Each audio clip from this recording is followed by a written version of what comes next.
Nous allons étudier la transformation chimique de la combustion du carbone dans le dioxygène pur. Ici, nous avons un morceau de carbone pur, c'est du fusain, que j'ai initialement allumé avec un briquet pour qu'il soit incandescent. Dans le bocal, nous avons de l'oxygène pur, du dioxygène, et nous allons observer ce qui se passe donc, quand on les met en présence, et surtout pour voir si on a affaire à une transformation chimique, on va voir si les réactifs que sont le carbone et le dioxygène pur disparaissent au profit d'une nouvelle espèce qui apparaît. Donc d'abord, on va observer ce qui se passe. Donc on s'aperçoit tout de suite très nettement que la combustion est très vive, qu'il y a un dégagement de chaleur. Si on touche le bocal, on sent qu'il est plus chaud.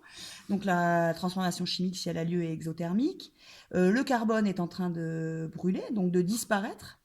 Le dioxygène est en train d'être consommé également, bien qu'on ne le voit pas.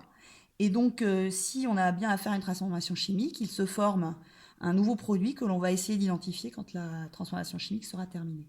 Donc pour le moment, on constate que la combustion a toujours lieu. Les flammes sont très blanches, beaucoup plus que si la combustion était dans l'air. Donc on voit bien que l'oxygène, le dioxygène est un comburant, c'est-à-dire un gaz essentiel aux combustions. Donc voilà, on voit que ça ralentit un petit peu, donc il doit y avoir de moins en moins d'oxygène. Le carbone, totalement incandescent, est certainement presque totalement brûlé. Alors la matière solide qui reste, c'est de la cendre. Et donc pendant que ça se fait, je vais préparer ici le réactif. Alors ici, on va réinvestir l'eau de chaux.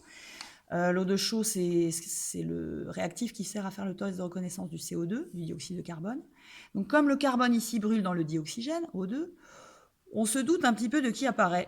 On vous aide un petit peu, mais du coup, on va faire ce test. Donc si l'eau de chaux, initialement incolore et transparente, reste incolore et transparente dans le bocal, c'est que ce n'est pas du dioxyde de carbone qui s'est formé. Si par contre elle se trouble d'une couleur blanche, d'un trouble blanc, on pourra dire que c'est du dioxyde de carbone qui s'est formé. Alors, je ouvre le flacon et je vais verser et secouer. Voilà, donc je referme, sinon je perds évidemment le gaz. J'agite très légèrement. Voilà, c'est immédiat. On voit tout de suite, regardez, je lève un petit peu, l'aspect de l'eau de chaux. L'eau de chaux est donc devenue trouble. Un trouble légèrement blanc, légèrement laiteux. Cela prouve que donc le gaz qui s'est formé au moment de cette transformation chimique est bien le dioxyde de carbone de formule CO2. On en déduit donc que la combustion du carbone dans le dioxygène fabrique le gaz dioxyde de carbone et qu'on a donc bien affaire à une transformation chimique.